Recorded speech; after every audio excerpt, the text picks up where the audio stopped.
5 minutes before 1 on Friday, August 9th, 2019, and our periodic check on the construction of the new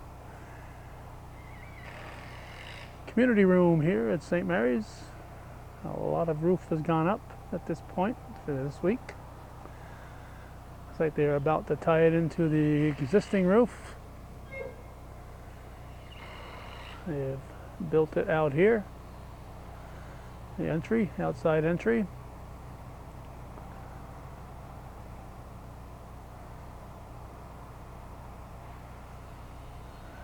And again, we want to point out, as we do just about every time we're here, when this is completed, the outside is supposed to look very much like the existing outside over there, with stone walls and slate roofs, etc. And here's a brief view of the other side of the building.